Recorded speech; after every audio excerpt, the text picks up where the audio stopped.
Hi everyone and welcome back. I'm super excited today because in my last video I mentioned a checklist, and so today in this video I'm going to go through the Ready to Learn checklist. And the Ready to Learn checklist is part of a group of checklists that I have developed. I like that they're bright, they're colorful, and they're very simplistic, because my main concern with a lot of things that are brought out in education is that they are overcomplicated.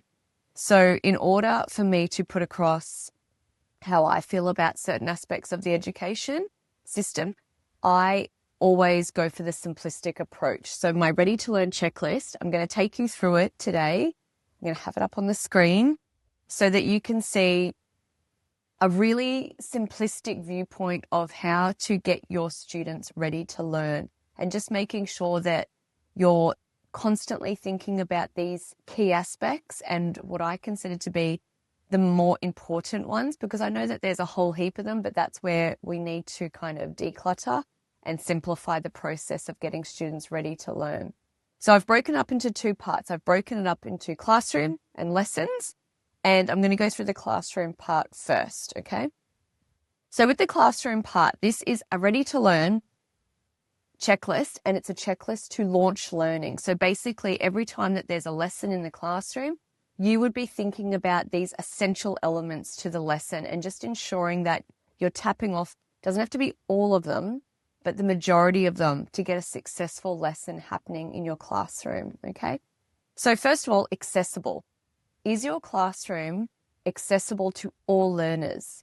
And when I say accessible, I don't just mean physical, making sure that there's wide enough spaces between the desks, etc. I mean, is it decluttered?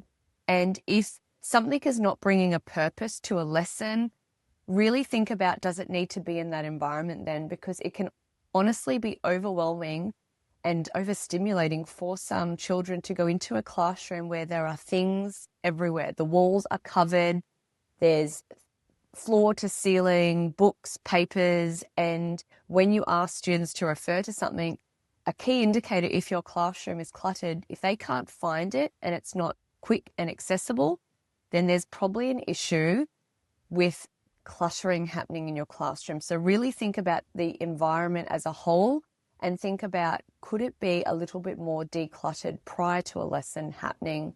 Just think about that, and maybe just go through your own classroom and just have a think about, if I ask my students where this is, if they can't show me, tell me straight away, or if you notice that they're getting distracted during lessons, just think about that environment that you've created, and it might be a little bit overstimulating. So you might just need to pull down some posters, get rid of some anchor charts.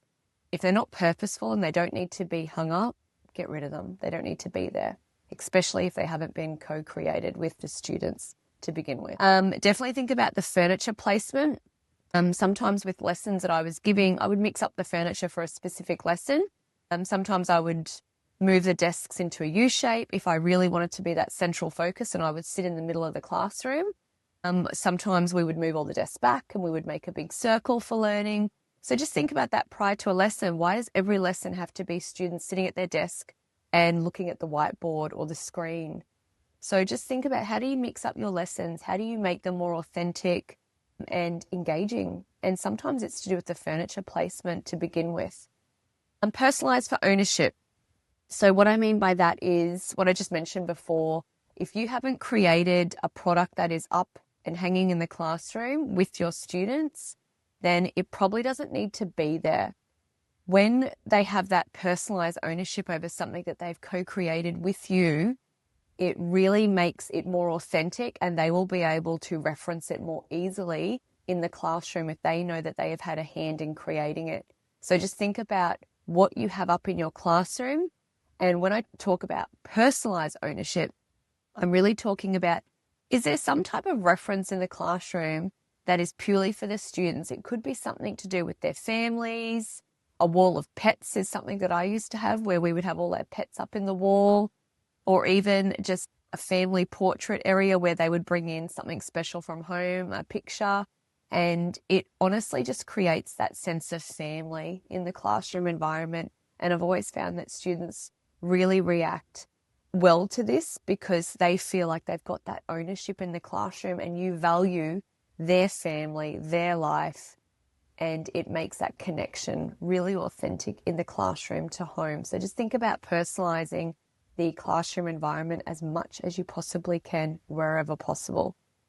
Co-constructed visual supports. So like I just tapped on, if it hasn't been created together, think about, does it need to be there in the first place? And is it serving a purpose? Co-construction is so important with anchor charts, visual supports, and they should always be done together so that students have that ownership over what's been created, and it makes their memory a lot better, because if they have had a hand in creating something that they're going to reference in a lesson, then they will find it more easily because they've had a hand in creating it. Their memory is tapped into, oh, I remember when we did that, and I remember that discussion, I remember when we wrote that and drew that. So think about the things that you have hanging up in your classroom, and if they're just beautiful and laminated and you've bought them off a resource-paying website, sometimes it's not serving a clear purpose and the students won't have ownership over that. So really think about your classroom environment, what needs to be there, what doesn't, and make sure we're always co-creating those key anchor charts with our students, okay? Clearly labeled necessities, that's a given. Teachers are really good at doing this at the start of the year, but sometimes, I've gone into classrooms and if students are asking for a pencil because they don't know where the spare pencils are, then it really hasn't been established early on. So just those little key things about where do they put their drink bottles, where do they go for a spare pencil, do they have certain things in their desk, is there a spare resources part in the classroom? Because if you keep all of those spare resources and you get students to ask for them, then it's kind of interrupting the learning time. And just think about an easier process that you can manage in the classroom that doesn't interrupt learning time, doesn't take up your time, and it's clear for the students. They know where things are, they're clearly labeled, and it sets that tone for those minute interruptions that don't need to happen, and it will really free up your teaching and learning time in the classroom. A visible timetable, this is so important.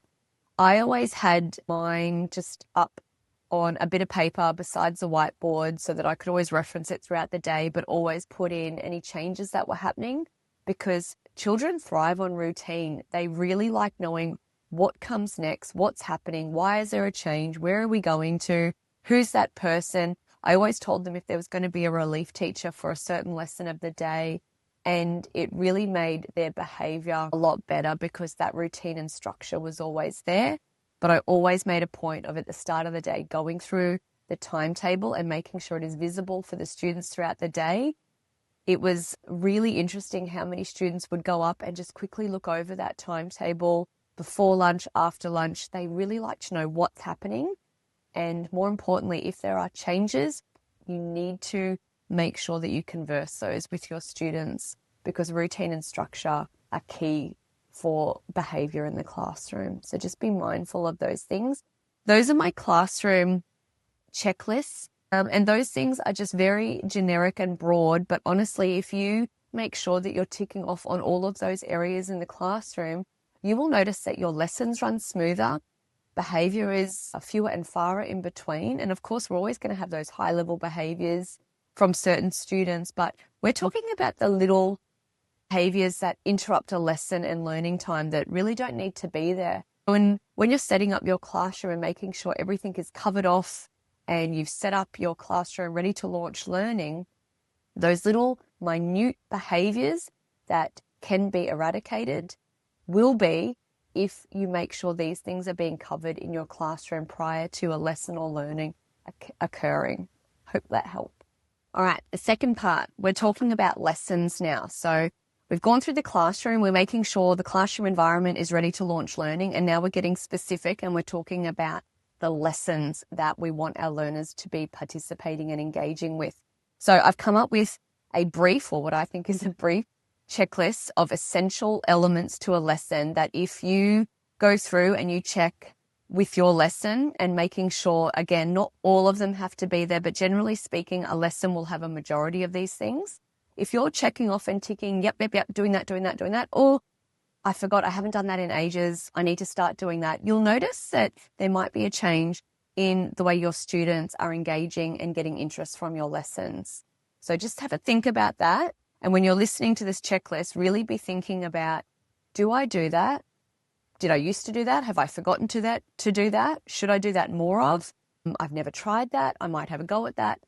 And hopefully it gets your lessons more engaging for your students. And in return, all we're wanting to do is create really good learning moments and free up our teaching time from behaviors that interrupt the learning. Because if students are engaged, they're not going to be behavioral. Okay, so let's remember that. So first of all, when you're designing a lesson, we want to aim to start our lesson with a bang. We need to gain the student interest straight away. How we do that is up to you. There are so many creative ways that you can start a lesson to gain student interest. It depends on the topic, what they're doing, whether it's maths, whether it's English, whether it's specific like a daily writing lesson, whether it's handwriting, whether it's a spelling lesson. Think about, how can I gain the students' interest from the get-go? We know that students thrive on routine and structure, and we're not talking about taking away the structure of a lesson. We are simply talking about how do we gain their interest at the very beginning of the lesson so that their ears switch on, they sort of prick up and they think, oh yes, what's happening here? I'd really like to know more about that. This is interesting. You've got my attention. Like when you go watch a movie, they sort of put the end of the movie at the start and then they backfill the story because they want to get your interest straight away. So just have a think about that. And when you're doing your lessons, you may have the routine down pat and you may have the structure perfect.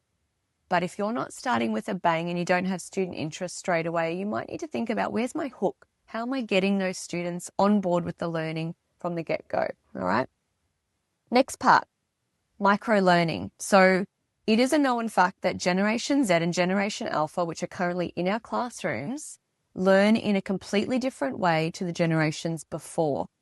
So gone are the days where a teacher would stand out the front of the classroom and students would sit at their desks and simply absorb the enormity of information that is coming at them from the teacher.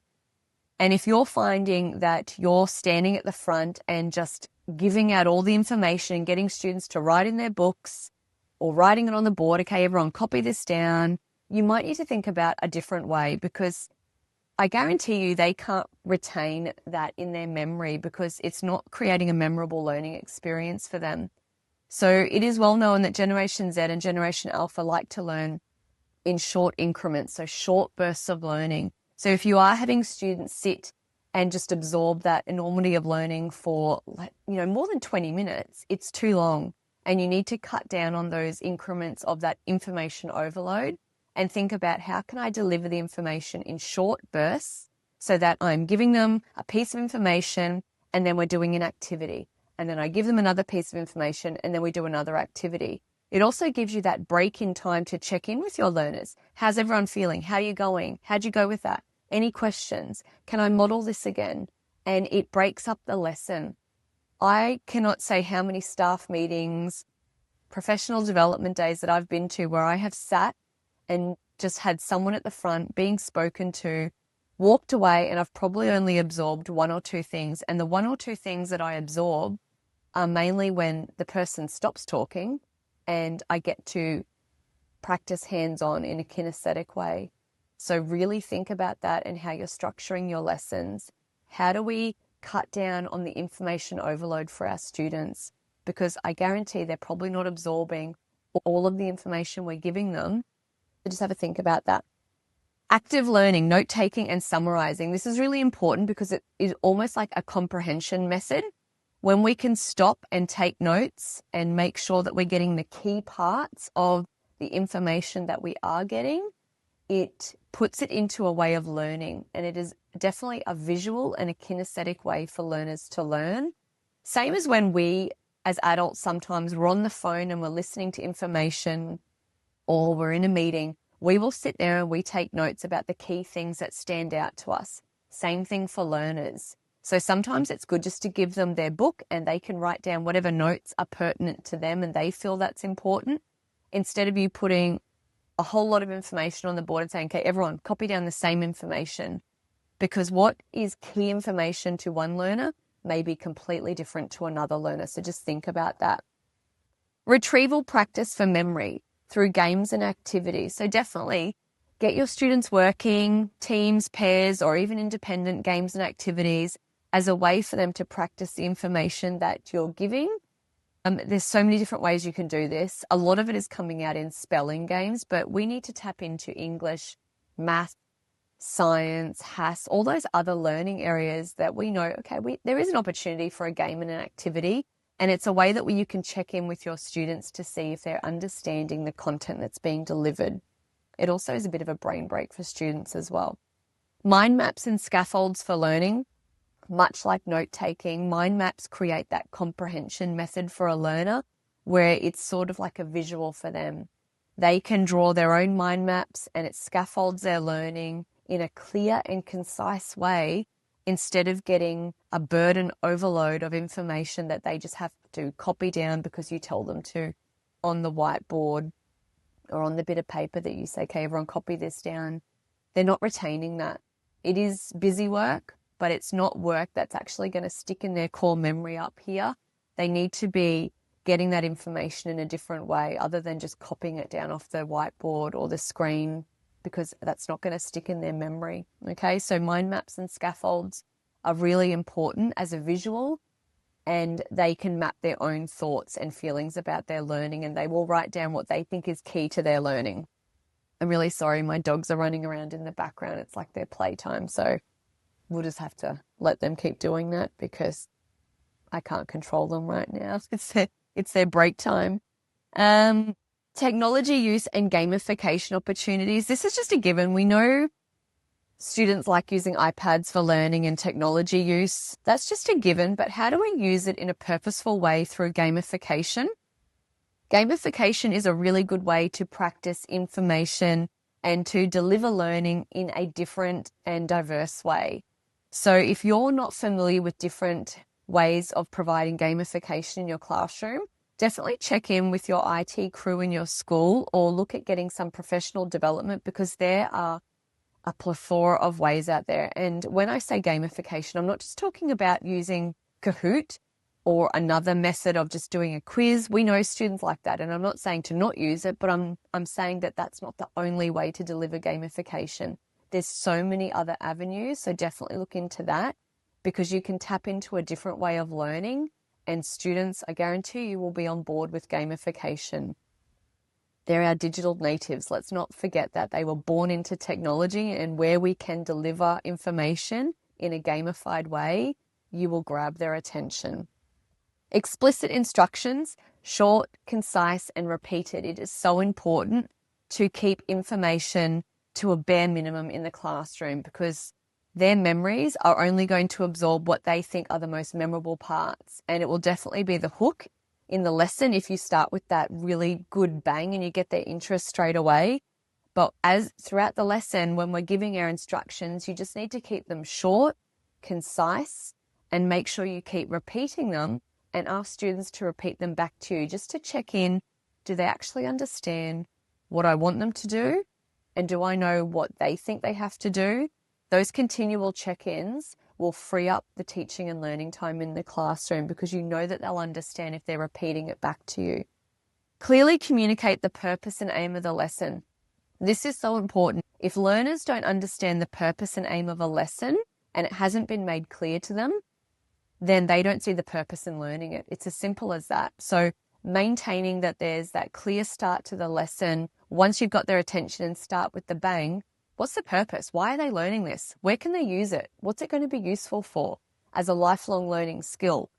If you make that clear about why you're teaching it and why they need to learn it, they will be more on board and susceptible to bringing in that information into their own database. Okay, so just think about making that purpose and aim really clear. Incorporate student voice wherever possible. I have tried so hard when I've worked with teachers and prac teachers to make sure that they are incorporating student voice. It's so important, because student voice automatically gets that engagement happening in the classroom. Because if you are delivering what you need to teach in the curriculum, but in a manner that connects to students and it's relevant and they feel the purpose behind it, you will automatically get that interest and engagement.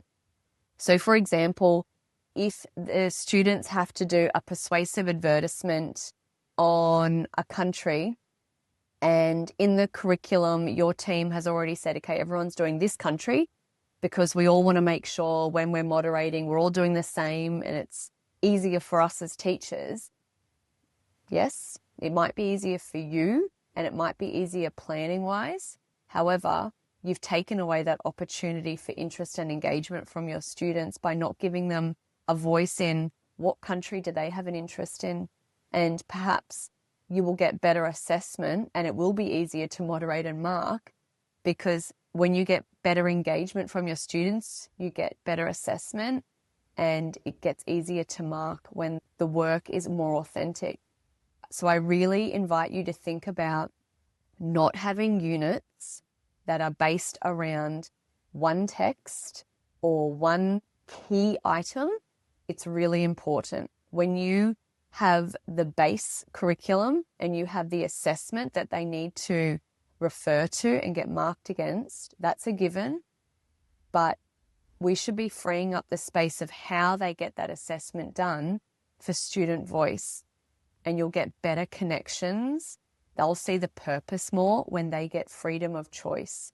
That's just something to think about, because I know a lot of curriculum teams are very set in ways of, this is the text, we use this text for this unit, and that's the way it's always been. But once you've been using the same text for years and years and years, and you don't tap into new ways or new information, new texts, you're really closing off a part of student voice that we need to bring into the classroom. So I really invite you to think about that and not having one set text for a unit of work.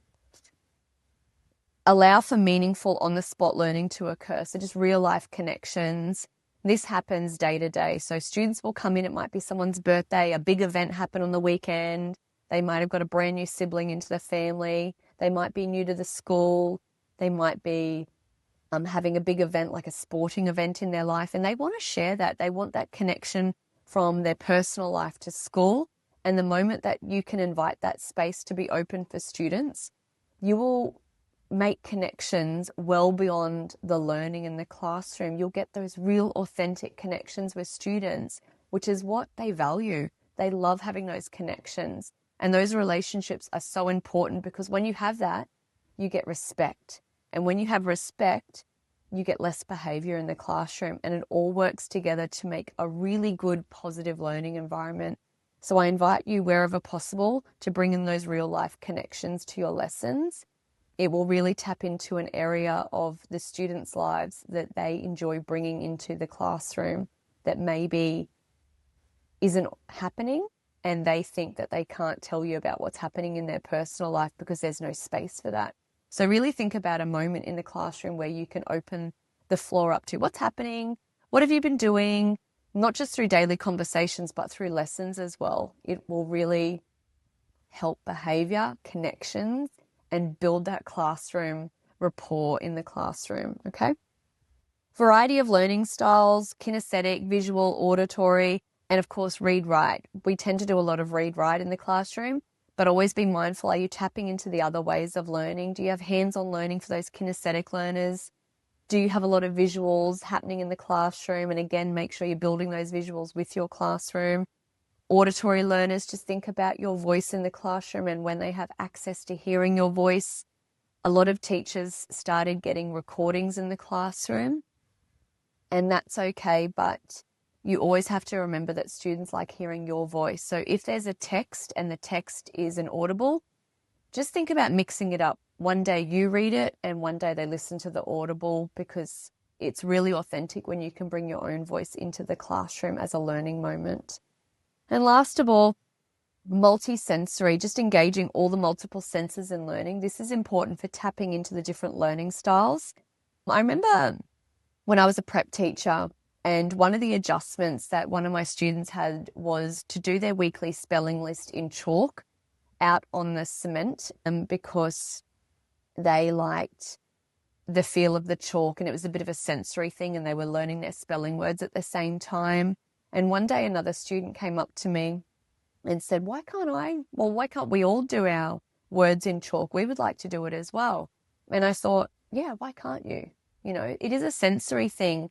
And so we all went out and we all did our spelling words in chalk, and they're still learning their words. So when you think about multisensory, think about the days of the fidget spinners. Those were not for just neurodivergent students. Neurotypical students like fidget spinners because kids like to fidget. They do. They get distracted. But it also is an outlet for their built up energy, where if they're being made to sit for long periods of time, they begin to fidget. And if you notice that, it's probably because you're talking for way too long. And also all the sensory toys that come into the classroom to help our neurodivergent learners. You'll definitely notice the neurotypical students look at them and they're interested in those sensory items as well, because they have a keen interest in sensory play. And if you can open up the floor that there's either a blanket rule that everyone can have a sensory item or no one has a sensory item, that's up to your discretion as a teacher. But think about this. If the neurotypical students are getting distracted by sensory items that a neurodivergent learner has in the classroom, it's probably because they want to use it as well. And they have an outlet of built up energy that they would like to get out as well. So I'm not saying there's a right or wrong there, but I'm just saying be mindful of that and what sensory things you invite into the classroom and what sensory moments you provide for all learners, not just neurodivergent learners, but all learners in general, because all children like sensory learning opportunities and to be able to learn in a variety of ways. So think about all those things. My Ready to Learn checklist will be available soon on the Sync for Success website. And I just think it's really short, clear and concise way of doing like a check of your classroom and lessons and making sure that you are set to launch learning in the classroom. And just remember to like, subscribe and share the videos, because we need to get the word out. We would love to have everyone ready to learn and creating engaging and interesting lessons that all learners can tap into.